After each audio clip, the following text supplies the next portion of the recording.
confirmed number of coronavirus cases in Los Angeles County comes to 1,204,018.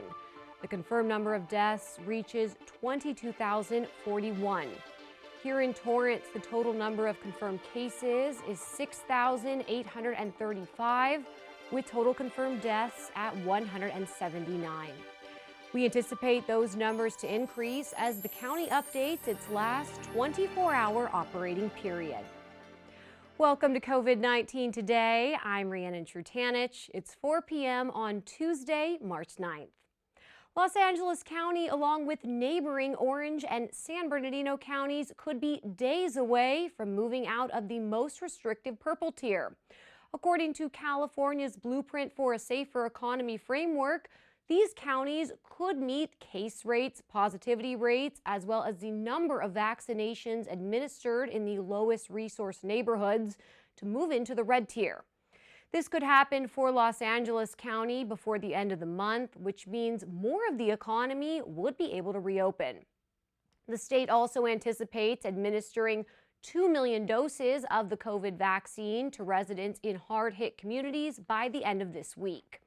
The state also announced plans to greenlight the reopening of outdoor sporting events, live concerts, and theme parks starting April 1st, with significant capacity limitations and infection control modifications in place. Once counties are in the red tier, outdoor events can open at 20% capacity, limit to in-state visitors, and concessions will be allowed only while seated.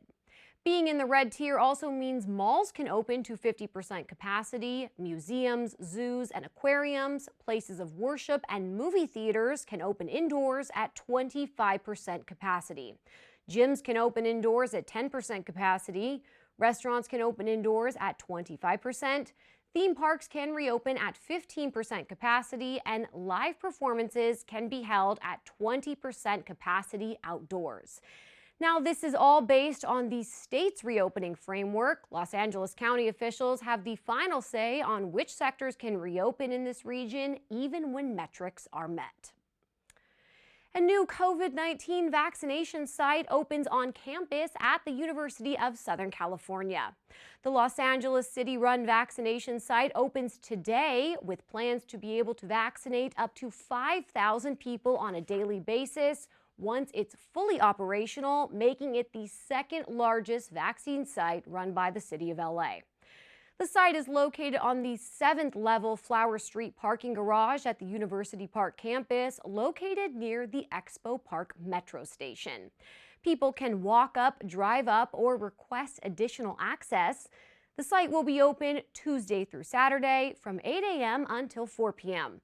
Now, in addition to the new vaccination site, the city also partnered with the rideshare app Uber to drive people in South LA to get their vaccine who would not be able to get there otherwise.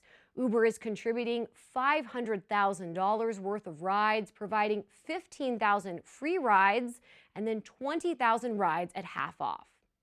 Uber CEO Dara Khosrowshahi says transportation should never be a barrier to getting a vaccination.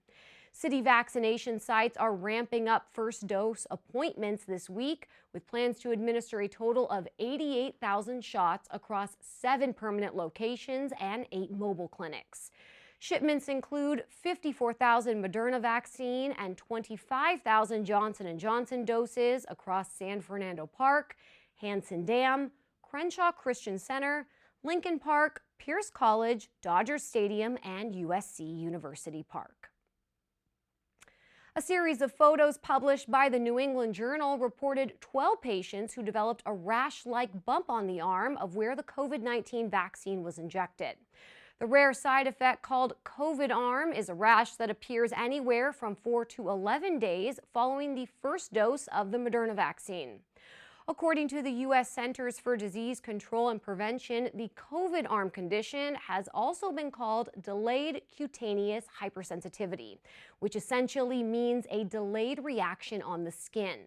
Researchers studying the phase 3 clinical trial data for the Moderna mRNA say that the reaction goes away within 4 to 5 days, and COVID arm is said to be a harmless response from the immune system to the COVID vaccine. Millions have already received the vaccine from Pfizer, Moderna, and Johnson & Johnson, and while many reactions have been noted, including injection site soreness, general fatigue, and sometimes fever, doctors say people should not be discouraged to get the vaccine when it becomes available to them. Los Angeles County is extending its cold weather alert due to the National Weather Service's forecast for cold temperatures tonight. Wind chills are expected to be below 32 degrees Fahrenheit throughout the week in the Antelope Valley, as well as parts of the Los Angeles County mountain areas.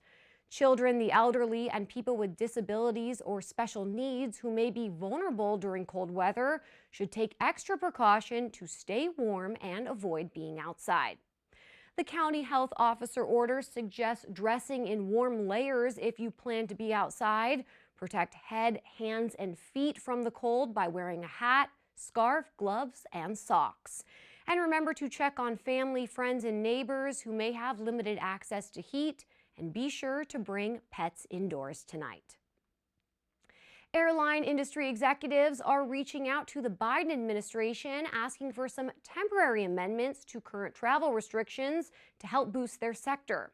More than 24 groups signed a letter sent to the White House asking to develop temporary credentials that would let travelers show they have been tested and vaccinated for COVID-19. Various groups and countries are working on developing a so-called vaccine passport aimed at allowing more travel, but airlines fear that it could in fact cause more confusion, especially if it's not widely accepted. The World Health Organization and the United Nations aviation arm are working on the type of information to include in a credential. According to the Airlines for America trade group, the airline industry is said to be losing $150 million a day. One California university is incentivizing students to help keep COVID numbers down and avoid the potential risk of campus-wide infection with a little extra cash. As part of a city-campus partnership, University of California, Davis students could receive a $75 spring break grant if they agree to stay in town and not travel during the designated week off. It's called the Healthy Davis Together Spring Break Grant, and up to 500 applicants could be awarded $75 to be spent locally during the week if they choose to stay in town. Spring break for UC Davis runs March 22nd through the 25th. If a student is interested in receiving the money, they need to submit a proposal and formal application to be considered. A campaign launched nearly a year ago to oust California's 40th governor has gained some serious momentum recently. Organizers of the petition to recall Governor Gavin Newsom say they have well over the number of signatures required for a special election. Recall organizers say they've collected 1.9 million signatures, of which only 1.4 million valid signatures are required to get the measure on the ballot. Signatures must be submitted to county registrars by March 17th. Then counties have until April 29th to give the final count to the Secretary of the State's office. Now, once Secretary Shirley Weber's office receives the official tally and determines if the number of valid signatures meets the state requirement, the next step would be a special election. The governor has not addressed the recall efforts and has kept his remarks focused on combating the coronavirus crisis. He says he is focused on saving lives and swiftly vaccinating all Californians who want a shot. Well, Governor Gavin Newsom is traveling to Southern California to present his annual State of the State address tonight. The first-term governor will deliver his third address from Dodger Stadium in Los Angeles, the home field of the World Series champions, and now home to one of the nation's largest COVID-19 vaccination sites. Newsom has been traveling across the state in recent weeks to promote his administration's efforts to administer COVID-19 vaccinations. In tonight's speech, the governor is said to highlight the quiet heroes of the pandemic and the heroic work that's being done every day by the people who aren't getting attention or being celebrated. He says it will be a different kind of state of the state. No major policy conversations, as he says those have been talked about during the pandemic as they've rolled out. You can catch the governor's address tonight at 6 p.m. California may be one step closer to having a counselor respond to mental health-related crises rather than the police. AB 988 is a new bill introduced by gun violence prevention groups, and it proposes creating a 988 crisis hotline where callers would be connected to a counselor and could be assisted by mobile crisis support teams staffed with mental health professionals. This is proposed as a better option than calling the traditional 911, where police are first to respond. Those who call 911 could be transferred to the 988 line, as dispatchers for both lines would be able to decipher whether a police, fire, or medical responder is needed. This effort is backed by a group called California Moms Demand Action and hopes a 988 hotline will be established by July 2022 under new rules from the Federal Communications Commission and Congress. It would be funded through a surcharge on phone lines similar to 911. Counties would separately have to provide the crisis service and mobile crisis teams. A popular event for runners based in Los Angeles will return in the fall, according to organizers. The Los Angeles Marathon, which normally takes place in March, was postponed to May and is now officially set for November 7, 2021. The event, presented by ASICS, will run a course from Dodger Stadium to Century City. The 2021 LA 5K is also set for Saturday, November 6th. The marathon traditionally draws tens of thousands of participants and is considered one of the top 5 marathons in the country. This will be the 36th edition of the annual race. If you enjoy the Torrance Public Library and all of their wonderful services, then the library wants to hear from you. As staff ramps up their efforts to reopen to the public once again, the library wants to hear what days and hours you'd like to visit. The quick and easy survey can be found on the city's website or on the library's page. Questions include: which branch of the Torrance Public Library do you use the most? Which hours would you prefer? Would you be interested in returning to the library for in-person services? Are you satisfied with the current curbside service? And what kind of safeguards would you like to see implemented before coming back to the library for in-person services?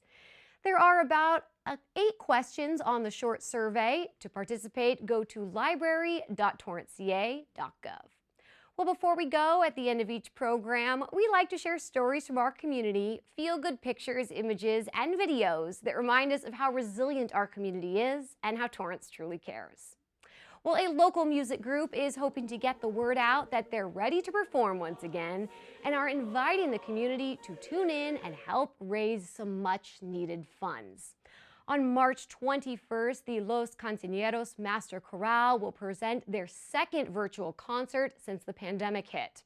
While in past years they would have presented a major classical work for their March concert, this year they're compiling highlights from previous concerts, including solos and special instrumental selections. Along with those, Alan Petker, the artistic director, sits down with composer Dan Forrest for a virtual interview. And that's not all. There will be other surprises along the way. You won't want to miss it.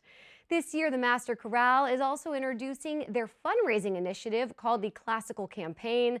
The goal is to raise $5,000 to help South Bay students with music scholarships. You can go to lcmasterchorale.com on March 21st to get the link for the concert or to donate to the organization. What a great way to continue the tradition of bringing beautiful music to the community, even during these difficult times. Now, if you have a great story, upcoming event, a photo or video you'd like to share, email us at covid19today@torranceca.gov. We'd love to hear from you. Well, that's our update for COVID-19 today. Leslie Robbins returns tomorrow to fill in for Christine Lee to bring you the latest COVID-19 updates. Be safe, stay healthy, and thanks for tuning in. We'll see you next time.